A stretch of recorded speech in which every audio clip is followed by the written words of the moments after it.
تمام حاضرین سے التماس ہے شہداء ملت جعفریہ کی بلندی درجات کے لیے صدر اسلام سے آج تک راہ محبت ولایت میں انجام دینے والوں کے لیے بالخصوص وہ محبان آل رسول جو دنیا سے چلے گئے اور بعد میں ان کا کوئی فاتحہ پڑھنے والا نہیں رہا، اپنے اپنے مرحومین کو یاد کرتے ہوئے اور بالاخص جس مرحوم کے اصالِ ثواب کی یہ مجلس منعقد کی گئی ہے، سید شہباز علی شاہ، ان کی مغفرت، بلندی درجات اور شادی روح کے لیے ایک مرتبہ سورہ فاتحہ اور 3 بار سورہ توحید کی تلاوت فرمائیں۔ اعوذ باللہ من الشیطان الرجیم، بسم اللہ الرحمن الرحیم، الحمدللہ رب العالمین، الرحمن الرحیم، مالک یوم الدین، ایاک نعبد و ایاک نستعین، اہدنا الصراط المستقیم، صراط الذین انعمت علیہم غیر المغضوب علیہم ولا الضالین۔ بسم اللہ الرحمن الرحیم، قل هو اللہ احد اللہ الصمد لم یلد ولم یولد ولم یکن له کفوا احد۔ بسم اللہ الرحمن الرحیم، قل هو اللہ احد اللہ الصمد لم یلد ولم یولد ولم یکن له کفوا احد۔ بسم اللہ الرحمن الرحیم، قل هو اللہ احد اللہ الصمد لم یلد ولم یولد ولم یکن له کفوا احد۔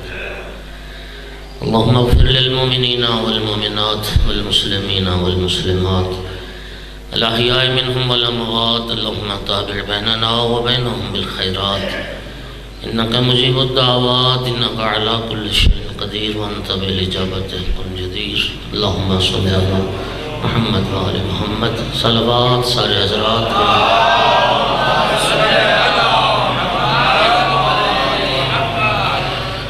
عصر جمعہ قبولیت دعا کا وقت ہے۔ یوسف زہرا امام صاحب العصر کے ظہور میں تاجیل کے لیے بھی بلند تر صلوات۔ اعوذ باللہ من الشیطان اللعین الرجیم، بسم اللہ الرحمن الرحیم،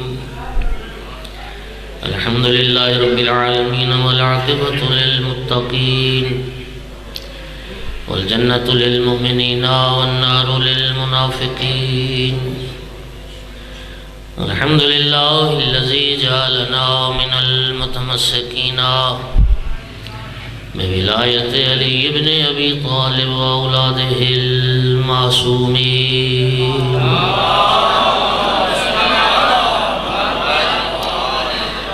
الحمدللہ الذی جعلنا من الباقین علی سید الشہداء واولادہ واصحابہ المظلومین، الصلاة والسلام والتحیۃ والاکرام علی رسولہ الکریم، شفیع المذنبین وانیس الغریبین ورحمۃ للعالمین، اعنی العبد المؤید الرسول المسدد المحمود الاحمد المصطفى الامجد بالقاسم محمد،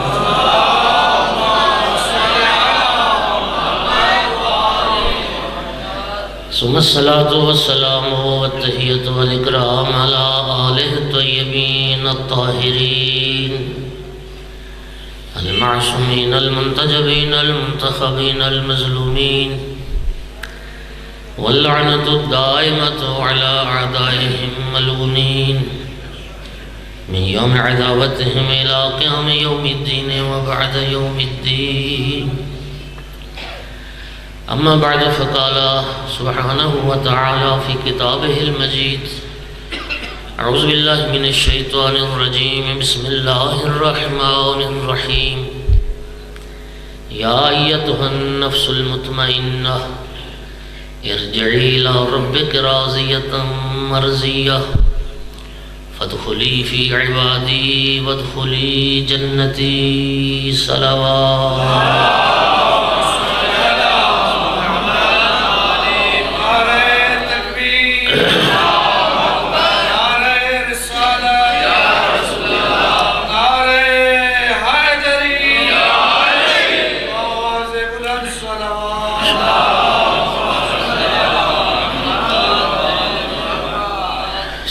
گرامی قدر، اللہ رب العزت نے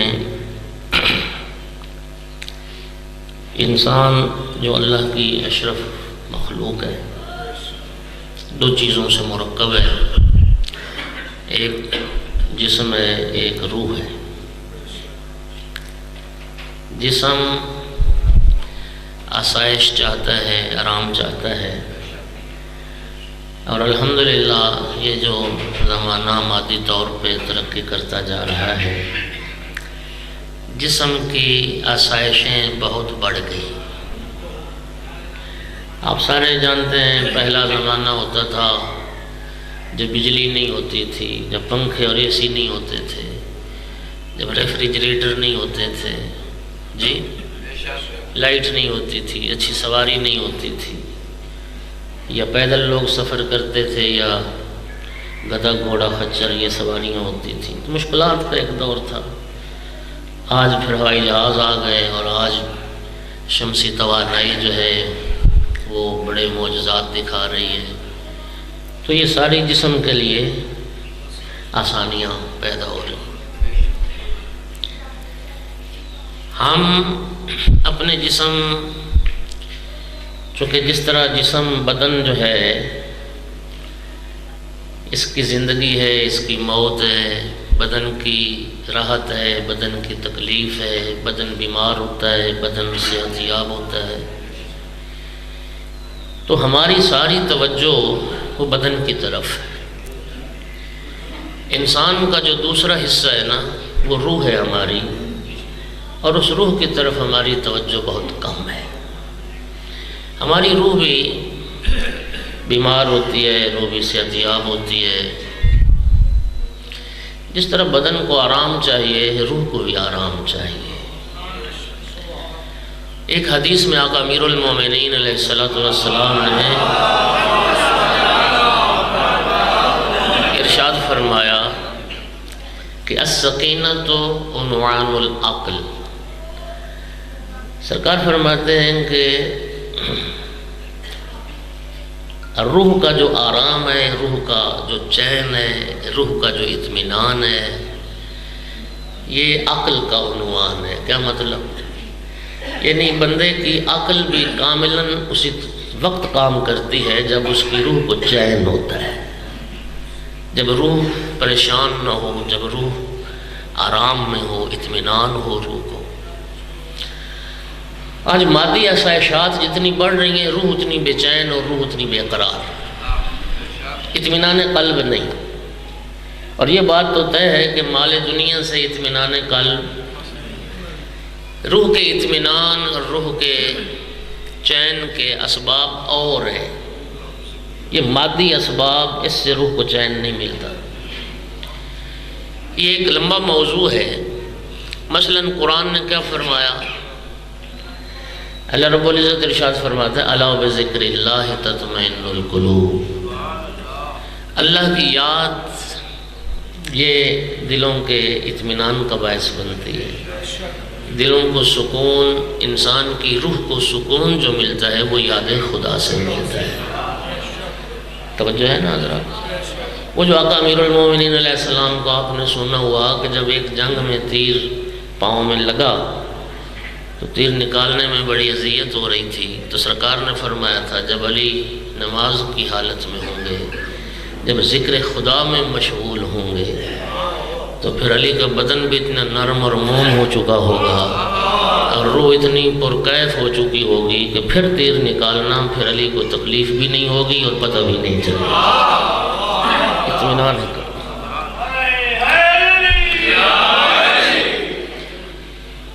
خانہ داری ہے، نوکری ہے، جی گھر کو سنبھالنا ہے، بچوں کا سلسلہ، یہ سارے معاملات جو زندگی کے ہیں ان میں لطف تبھی ہوگا جب ہماری روح کو چین ہو، جب ہماری روح کو آرام ہو۔ لیکن انسان دیکھ لیں مشکلات میں گھرا ہوا ہے۔ مولا امیر المومنین علیہ السلام کا وہ جملہ نہج البلاغہ میں جو ہر خطیب جمعہ کے اس خطبے میں پڑھتا ہے، الدنیا دار بالبلاء محفوفہ و بالغدر معروفہ۔ یہ دنیا امتحانات اور آزمائشوں سے گھری پڑی.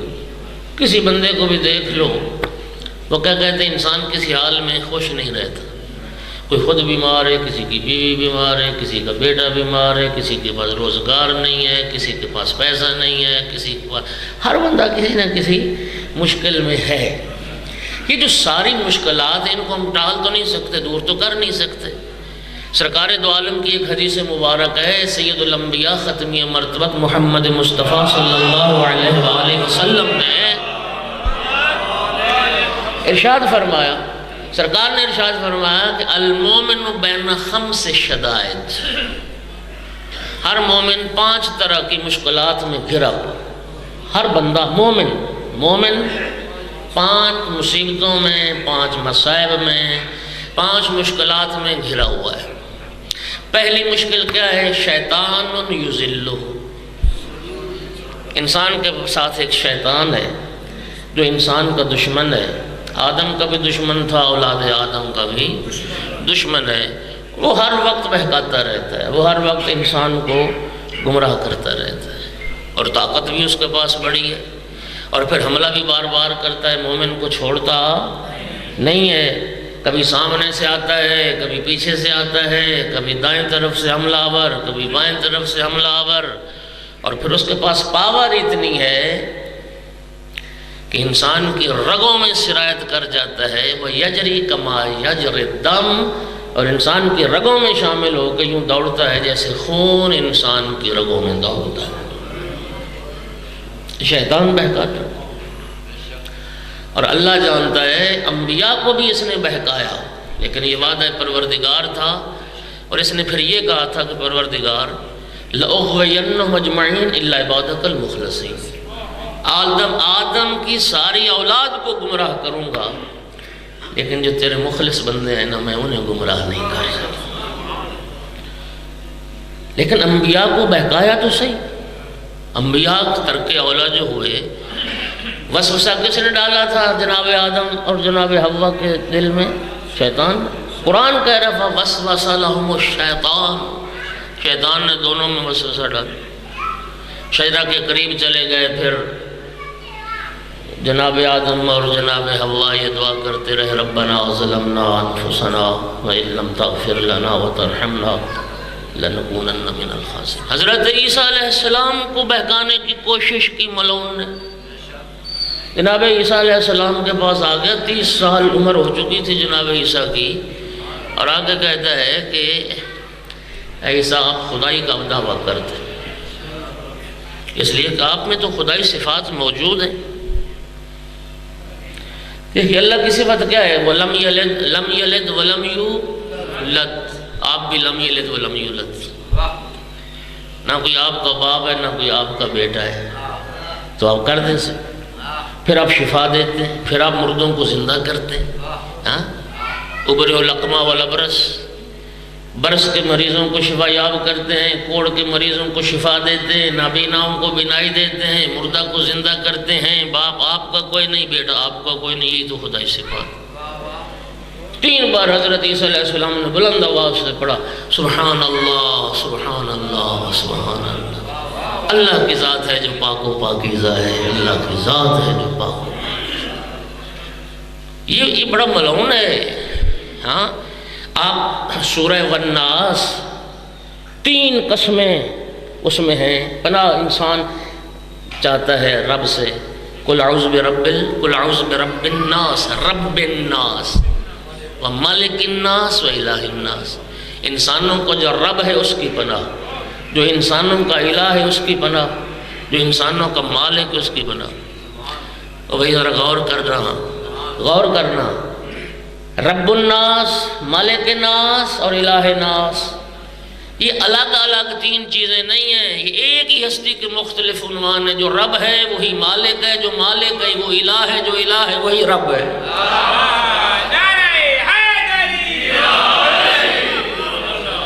ہاں 3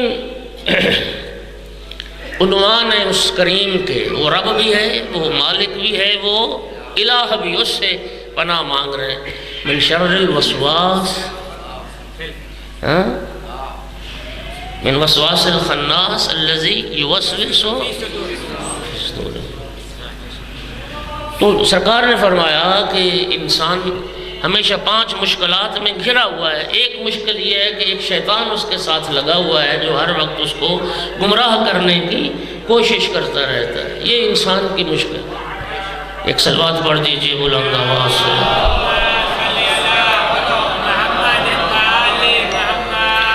ایک مرتبہ پھر بھی صلوات پڑھ۔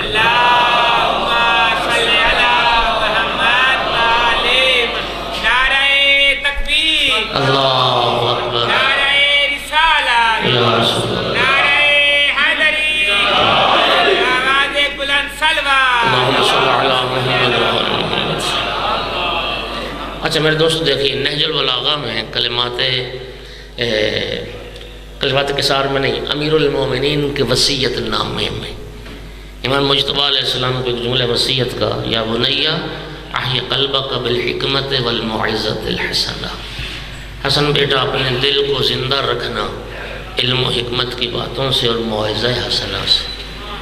یہ موعظہ، یہ واعظ اور نصیحت، یہ کلام اہل بیت، یہ مردہ دلوں کو زندگی عطا کرتا ہے۔ اور میں یہ پہلے آپ ان مجالس میں عرض کر چکا ہوں کہ واعظ کی اہمیت اس قدر کہ آل رسول اور آل رسول کے جو حقیقی چاہنے والے شیعہ تھے وہ عاشق تھے موعظہ سننے کے۔ آپ حیران ہو جائیں گے کہ مولا امیر المومنین جیسی ہستی، مولا امیر المومنین کے نہج البلاغہ اٹھا کے پڑھیں، کون سا خطبہ ہے جس میں موعظہ نہیں ہے، جس میں نصیحت نہیں، جس میں تقوی کی بات نہیں کی، جس میں کوئی پیغام نہیں۔ علی مولا جیسی ہستی، چونکہ قرآن یہ کہتا ہے فذکر ان الذکر تنفع المؤمنین، یہ مومنین کو سناتے رہو، یاد دہانی کراتے رہو، یہ تذکر، یہ یاد دہانی مومن کو فائدہ پہنچاتی ہے، یہ باتیں مومن کو فائدہ پہنچاتی۔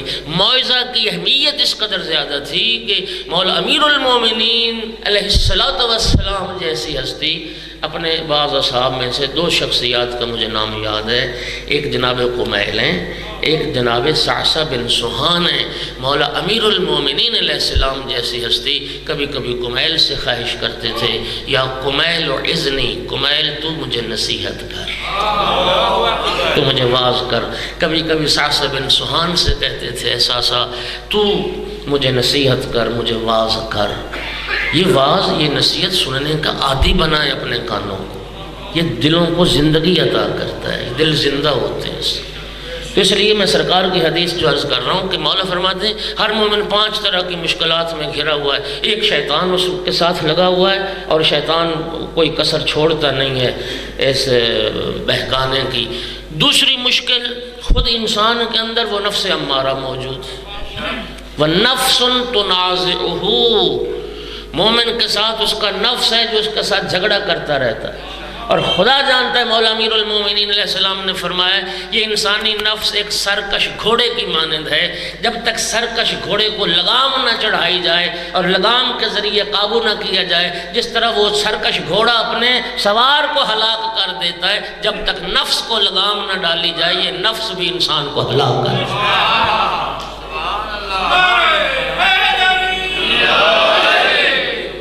اور یہی وجہ ہے کہ مناجات 15، آپ جانتے ہیں کہ امام زین العابدین علیہ السلام کی وہ 15 مناجات، توجہ ہے حضرات، 15 مناجات ہیں امام زین العابدین علیہ السلام کی جو مفاتیح میں اور غالباً صحیفہ میں موجود ہیں، اور جن کے متعلق بڑی تاکید کی عرفاء نے، علماء نے جن کے پڑھنے کی۔ اور آیت اللہ العظمیٰ آغا بہجت رضوان اللہ علیہ وہ فرمایا کرتے تھے کہ جو انسان معرفت اور سیر و سلوک کی وادی میں قدم رکھنا چاہتا ہے وہ امام زین العابدین علیہ السلام کی ان 15 مناجات کو اپنا ورد بنائے، اپنا وظیفہ بنائے، ان مناجات سے اپنے روحانیت اور معنویت کے سفر کو شروع کرے۔ ان مناجات میں دوسری جو مناجات ہے وہ مناجات شاکین ہے، اللہ کی بارگاہ میں شکوہ۔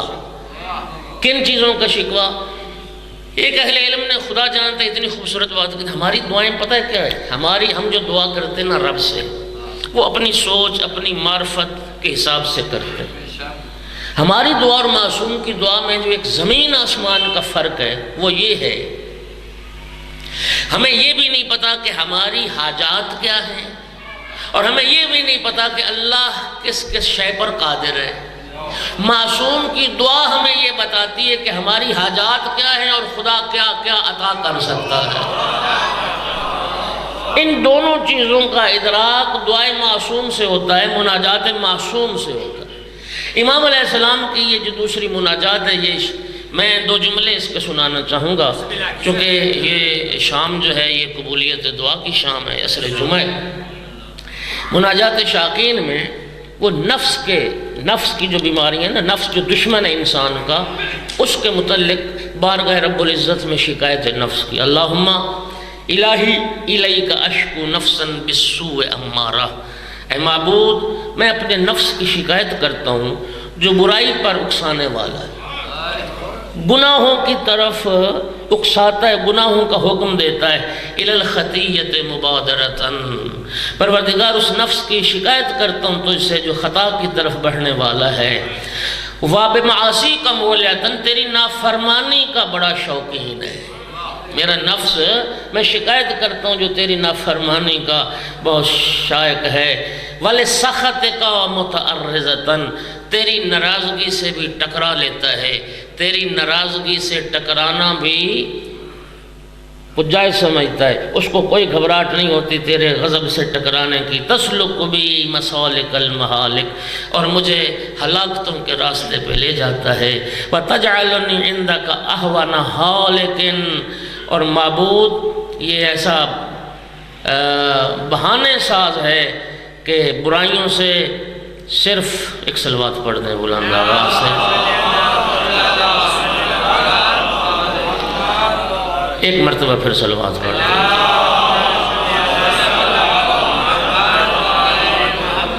اور یہ ایسا نفس ہے جس نے مجھے تیرے سامنے ذلیل اور تباہ حال بنا دیا۔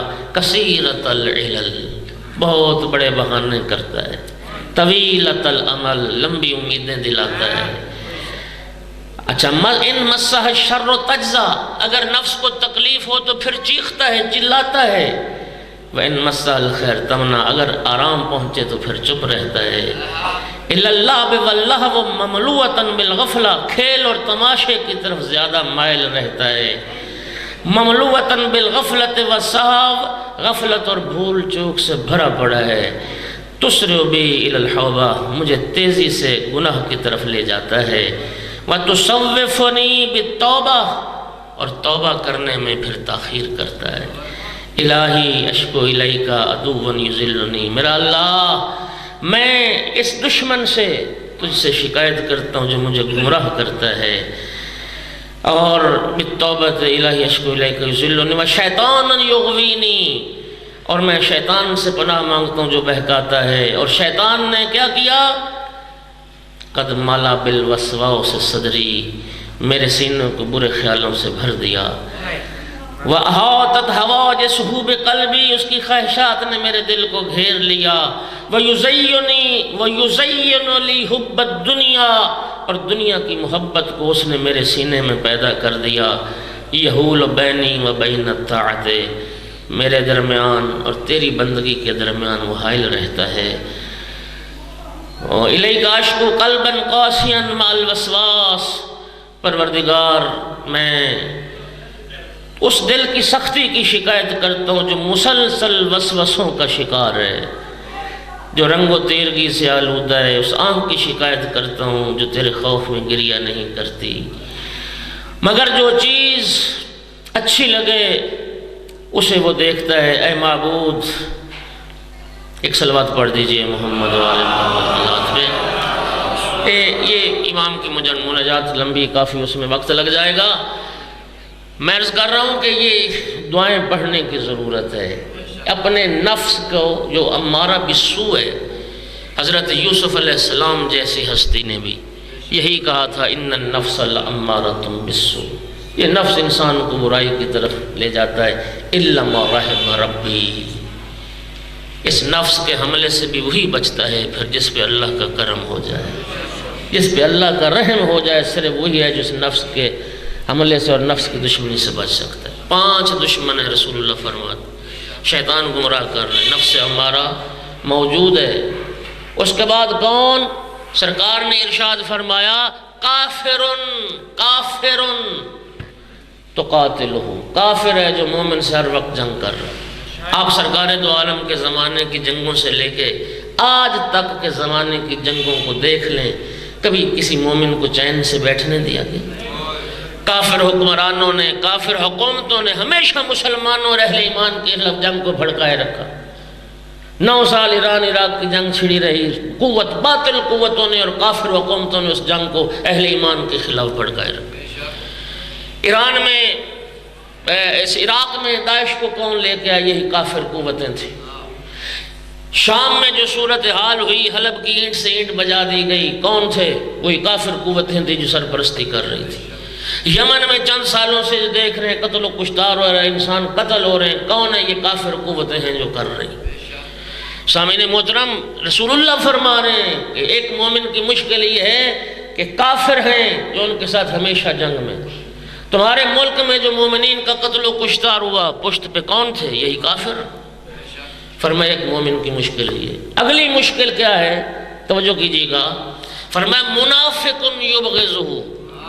اور مومن کی ایک مشکل یہ ہے کہ منافق جو ہیں وہ بھی مومن سے بغض اور دشمنی رکھنے والے ہیں۔ آپ دیکھ لیجئے، یہ جو زمانہ تمہارا دشمن ہے وہ سب منافق ہیں جو تم سے دشمنی کرنے والے ہیں۔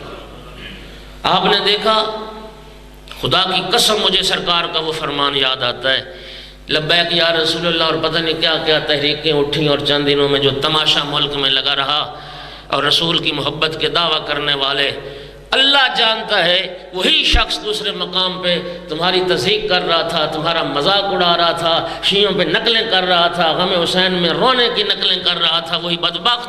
مجھے سرکار کی وہ حدیث یاد آتی تھی جو سید الانبیاء نے مولا امیر المومنین کو خطاب کر کے فرمایا، یا علی کاذب من زعم انه یحبنی ویبغضک، یا علی جھوٹ بولتا ہے وہ شخص مجھ سے محبت کا دعویٰ کرے اور تجھ سے بغض رکھے۔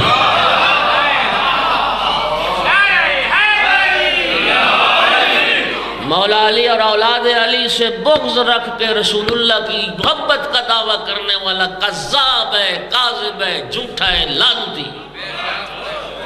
پیغمبر سے محبت ہو ہی نہیں سکتی جب تک مولا علی سے محبت نہ ہو، جب تک آل رسول سے محبت ہو۔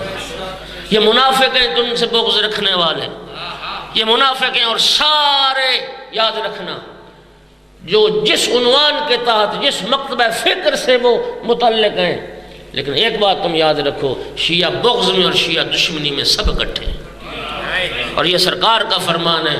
اور منافقوں اس لیے کہ خود سید الانبیاء یہ فرما کے گئے، حب علی ایمان و بغضہ کفر و نفاق۔ علی مولا، سرکار نے فرمایا علی مولا کی محبت ایمان ہے اور علی کا بغض کفر ہے، علی سے نفرت کفر ہے۔ اور یہ منافق لوگ ہیں جو علی سے بغض رکھنے والے، یہ بھی تمہارے دشمن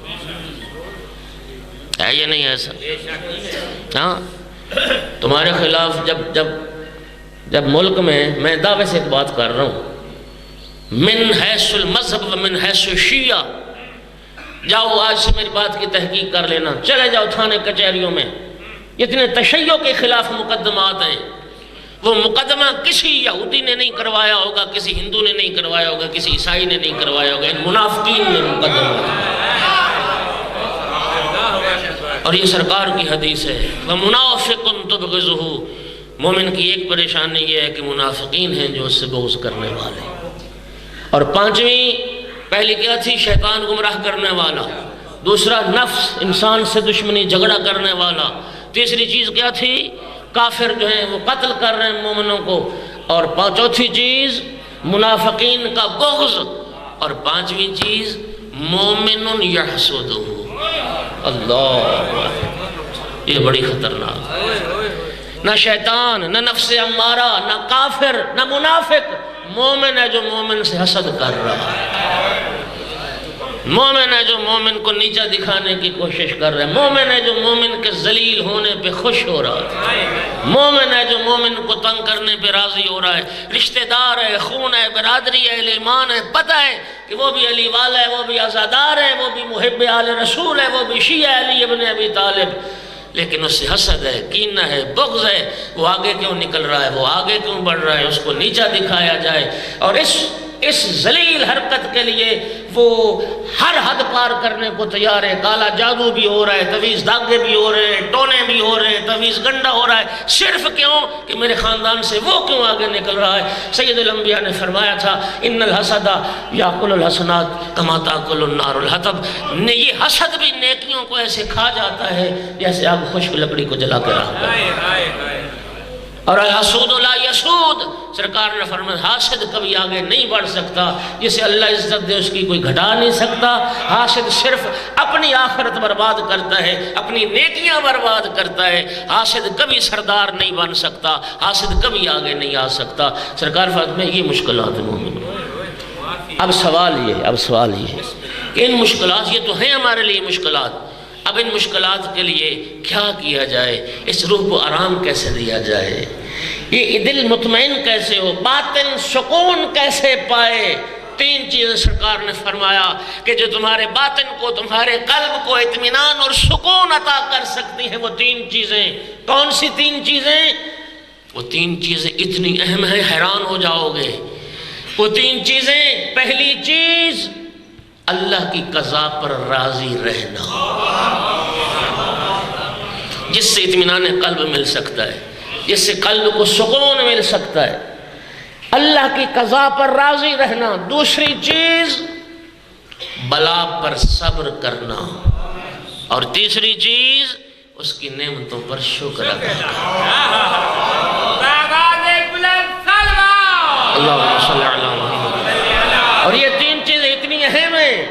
سرکار دو عالم کا گزر ہوا، مسجد میں آقا ایک چند لوگ بیٹھے تھے، سرکار نے فرمایا تم کون ہو؟ عرض کی یا رسول اللہ ہم مومن ہیں۔ سرکار نے فرمایا تو تمہارے ایمان کی نشانی کیا ہے؟ تم اگر مومن ہو تو تمہاری علامت، ایمان کی علامت کیا ہے؟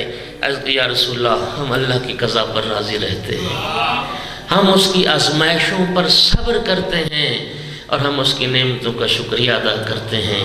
پھر سرکار نے فرمایا تم صرف مومن نہیں ہو، انتم علماء قادو ان تکون من الانبیاء۔ فرمایا صرف تم پھر مومن نہیں ہو، اس سے بہت بلند مرتبہ ہے تمہارا، عالم بھی تم ہو، حکیم اور دانا بھی تم ہو، اور نبوت کے درجے کے قریب تر درجہ تمہارا ہے،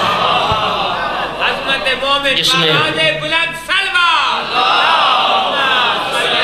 میں یہ تین صفات پائی جائیں، جس میں یہ تین صفات۔ شب معراج، سرکار دو عالم جب سفر معراج پہ تشریف لے کے گئے تو سفر معراج کی جو گفتگو ہے اس میں ایک حدیث ہی آتی ہے۔ خالق نے ارشاد فرمایا جو میرا بندہ میری قضا پر راضی رہتا ہے، اور جو میری آزمائش پر صبر کرتا ہے، اور جو میری نعمتوں کا شکریہ ادا کرتا ہے، فرمایا اکتبہ من الصدیقین، میں اپنے اس بندہ مومن کا نام صدیقین میں لکھتا ہوں۔ انتہائی توجہ چاہوں گا۔ او بھائی معنوی روحانی طور پہ جو اہل ایمان کے درجے ہیں وہ کیا ہے؟ بلند درجہ انبیاء کا، انبیاء کے بعد صدیقین ہیں، صدیقین کے بعد شہداء ہیں، شہداء کے بعد صالحین ہیں۔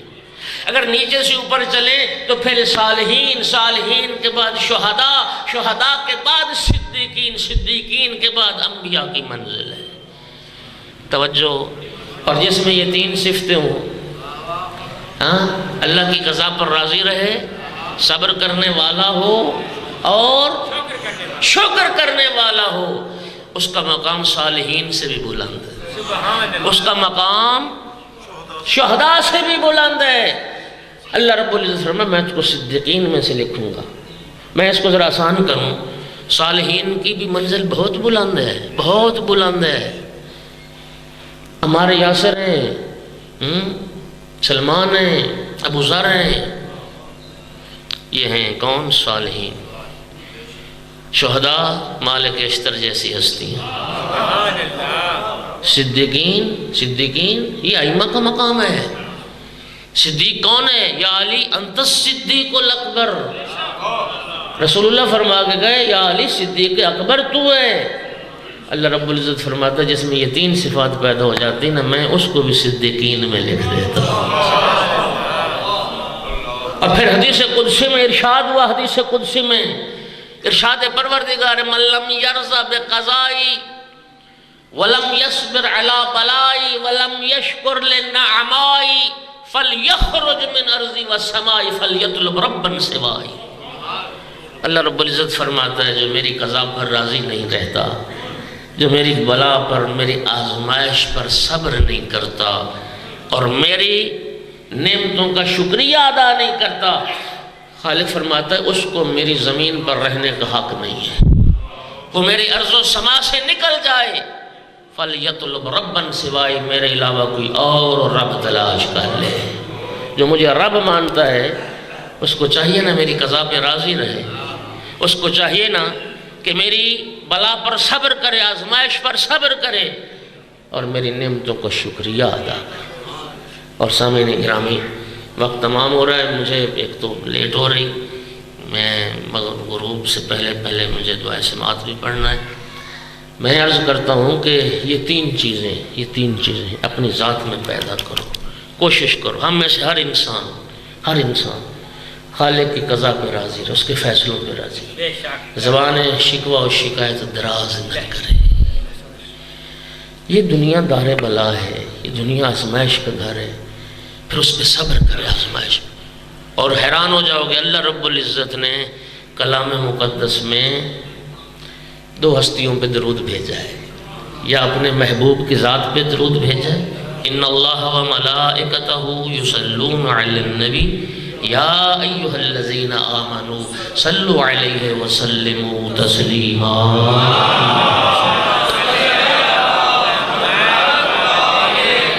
اور دوسرا درود کن پہ بھیجا ہے؟ صبر کرنے والوں پر، وبشر الصابرین الذین اذا اصابتهم مصیبہ۔ اس کے بعد آخر میں کیا فرماتا؟ اولئک علیہم صلوات من ربہم ورحمہ۔ خالق فرماتا یہی صبر کرنے والے تو ہیں جن پر اللہ کی طرف سے صلوات بھی ہے، اللہ کی طرف سے رحمتیں بھی۔ اور پھر میری نعمتوں کا شکریہ بھی ادا کرے۔ سورہ مبارکہ فجر کہ میں نے ایک دو آیت مجیدہ تلاوت کی تھی۔ آغاز تو قسموں سے ہوتا ہے، 4 قسمیں سورہ مبارکہ فجر کے آغاز میں پروردگار کھاتا ہے، والفجر والیال عشر والشفع والوتر واللیل اذا یسر۔ لیکن اس سورہ مبارکہ فجر کا جو نقطہ عروج ہے وہ یہ آیات ہیں، یا ایتھا النفس المطمئنہ۔ یہ اس صورت کی پڑھنے کی آئمہ نے بڑی تاکید فرمائی ہے۔ کیوں؟ آقا فرماتے ہیں سورہ فجر کو پڑھو فإن سورۃ الحسین، سورۃ الامام الحسین، یہ امام حسین علیہ السلام کی صورت، یہ امام حسین کی شان میں نازل نہیں ہوئی، لیکن اس صورت کا اور آخری جو آیات ہیں ان کا مصداق اتم اور مصداق اکمل کائنات میں امام حسین علیہ السلام کی ذات ہے۔ پروردگار جسے نفس مطمئنہ سے خطاب ہے، یا ایتھا النفس المطمئنہ۔ ہلال ابن نافع کہتا ہے، امام کے ثابت نا ہلال، وہ کہتے ہیں کہ میں نے امام حسین علیہ السلام کا آخری سجدہ جب وہ وقت تھا اور امام اپنے خون میں نہائے ہوئے تھے، ہلال کہتا ہے کہ خدا کی قسم اس حالت اور اس کیفیت میں بھی میں نے نہیں دیکھا کوئی ایسا مقتول، ما رأیتو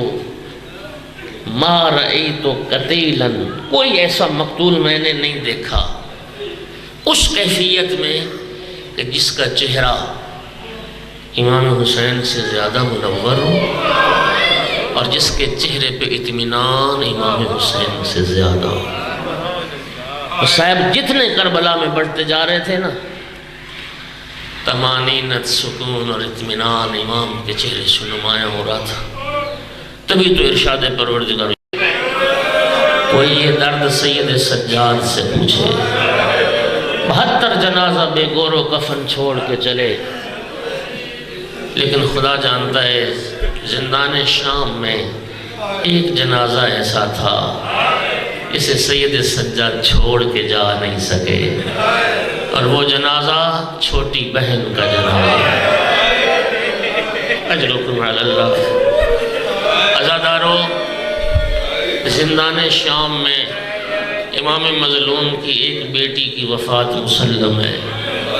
مقتل نگاروں کا اختلاف نام میں ضرور ہے، کسی نے بیٹی کا نام سکینہ لکھا اور کسی نے رقیہ لکھا، سب ظاہر بیٹھے ہو، سب جانتے ہو ایک امام کی بیٹی زندان شام میں فوت۔ اللہ جانتا ہے، میں نے ایک بڑے معتبر عالم دین سے سنا تھا کہ واقعات کربلا کو جب بچی نے دیکھا تھا نا، وہ ظلم اور وہ مظالم اپنی آنکھوں سے، ایک ایسی ہیبت بی بی کے دل میں بیٹھ گئی تھی جس کے نتیجے میں جناب سکینہ کو نیند نہیں آتی تھی۔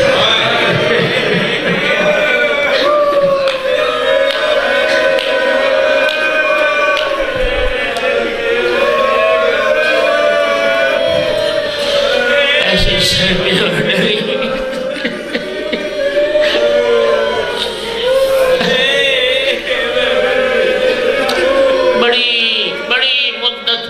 بڑی مدت کے بعد ایک دن زندان شام میں نیند آ گئی۔ نیند کے آئی، خواب میں، عالم خواب میں بابا کی زیارت ہوئی۔ عزادارو، جب آدھی رات کا وقت تھا، جب بابا کی زیارت ہوئی، بس پھر روتے روتے اٹھ بیٹھی، رونا شروع کیا، وہ بھی اماں میرے بابا کہاں چلے گئے؟ بھیا میرے بابا کہاں چلے گئے؟ ابھی تو آئے تھے میرے بابا، مجھے چھوڑ کے کہاں چلے گئے؟ آدھی رات کا وقت اور زندان میں کوہرام مچ گیا۔ اتنی بیویاں چپ کرا رہی ہیں لیکن بچی چپ نہیں کرتی۔ اتنی صدائیں گریہ کی بلند، یزید ملعون اپنے محل میں بھی آرام ہوا۔ طاہر نامی ایک سپاہی کو زندان میں بھیجا کہ قیدی کو بلا کے لاؤ۔ امام سجاد علیہ السلام کو آدھی رات کو دربار میں طلب کیا گیا اور ملعون نے پوچھا کہ قیدی کیا کوئی قضیہ ہو گیا، کوئی مر گیا ہے؟ یہ رات رونے کی آوازیں۔ میرے مولا سجاد نے فرمایا، یزید تو جانتا ہے کہ میری چھوٹی بہن کو بابا سے کتنی محبت ہے۔ میری بہن نے عالم خواب میں اپنے بابا کو دیکھا ہے، اب بابا سے ملنے کے لیے بے چین ہے۔ اے یزید، اگر تھوڑی دیر کے لیے میرے بابا کا سر دے دے تو شاید میری بہن کو سکون آ جائے۔ عزادارو، دو روایتیں میں دونوں پڑھنے لگا۔ ایک روایت یہ کہتی ہے کہ یزید کہتا ہے، اچھا بڑی محبت تھی تیری بہن کو بابا سے؟ ہاں بڑی محبت تھی۔ ملعون کہتا ہے، اچھا اے قیدی جا اپنی بہن سے کہہ دے میں تیرے بابا کا سر یہاں تخت پہ رکھتا ہوں، تیری بہن بلائے اپنے بابا کو، اور اگر سر پرواز کر کے چلا جائے جب تک تیری بہن رکھے گی میں سر واپس نہیں لوں۔ ایک روایت۔ مولا سجاد زندان میں آئے، فرمایا بہن یزید تیری محبت کو آزمانا چاہتا ہے۔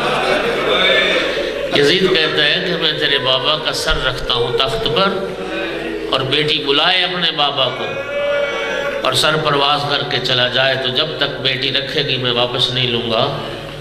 خدا جانتا ہے، جب سنے نا اپنے مصروفات بھائی کے زخمی قدموں پہ رکھیں، اور بھائی کے زخمی قدموں پہ رکھ کے کہتی بھیا یزید سے کہہ میری محبت کی توہین نہ کر، میری محبت کو آزمانا ہے تو میرے بابا کا سر رکھے کربلا، میں زندان شام سے بلاتی ہوں میرے بابا کا سر پرواز کر۔ بھیا یزید سے کہہ دے مجھے تماچے مارے گئے میں نے شکوہ نہیں کیا، میرے کان زخمی ہوئے میں نے فریاد نہیں کی، میں خاک پہ سوتی رہی میں نے فریاد نہیں کی، شکوہ نہیں کیا۔ بھیا جاؤ یزید سے کہہ دو آزمائے جیسے آزماتا۔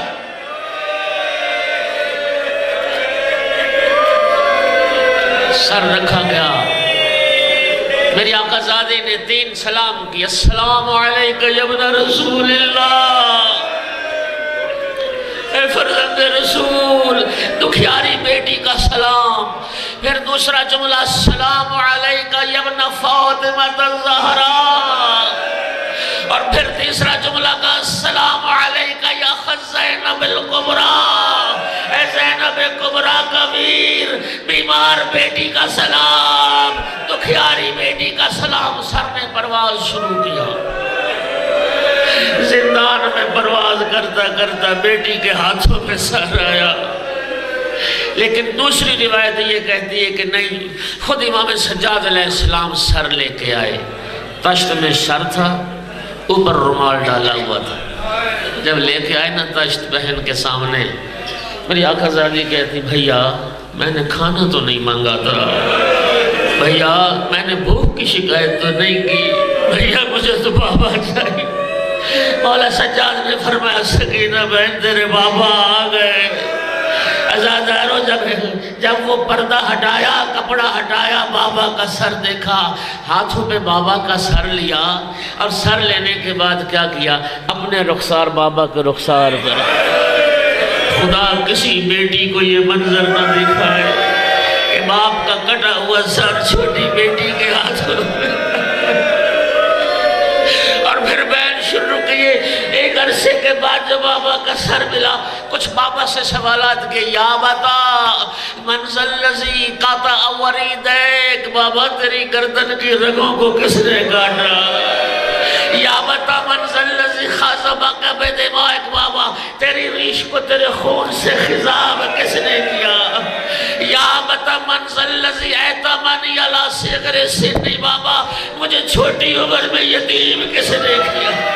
یا بتا من للیتیم حتی تکبر، بابا آپ کے بعد سکینہ کا کون ہوگا؟ اجرکم علی اللہ. بی بی بیان کر رہی تھی، زندان میں گریے کی صدائیں بلند تھی. پھر کیا کیا سنو گے. ایران کے اہل علم نے بڑے خوبصورت دو جملے کہے تھے. بابا کا سر لے کے ہاتھوں پہ تین بیان کیے، جس کے بعد پھر آواز خاموش ہو. تین بیان کہ اے پدر مہربان ہوں، اے میرا اچھا بابا، اے میرا مہربان اور شفیق بابا، بر لب رسید جانم، بابا میں دنیا کے دکھوں سے تھک گئی ہوں، بابا میں دنیا کے دکھوں سے تھک گئی ہوں. اور تیسرا درد بھرا بیان تھا، من پیر نوجوانم، بابا 4 سال کی بوڑھی کا سلام، بابا اپنی بوڑھی بیٹی کا سلام. بس آواز خاموش ہوئی. بی بی بابا کے سر پہ جھک گئی. عزاداروں بیویوں نے سمجھا شاید سکینہ کو آرام آ گیا، شاید بچی کو آرام آ گیا. عزاداروں جناب زینب کبریٰ اٹھی، بھتیجی کی نبض پہ ہاتھ رکھا، بڑا انا للہ و انا الیہ راجعون. سجاد بہن کے کفن و دفن کا انتظام.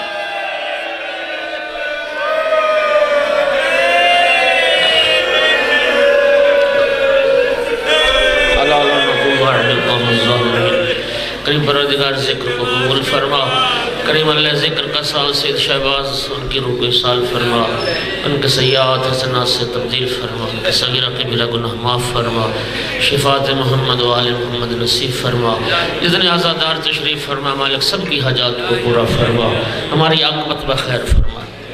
زمانے کے امام کو ہم سے راضی و خوشنود فرما. تعلیمات قرآن و اہل بیت پر عمل کرنے کی توفیق عطا فرما. ربنا تقبل منا انک انت السمیع العلیم وتب علینا فانک انت التواب الرحیم بجاہ محمد و آل الطاہرین. اللہم صلی اللہ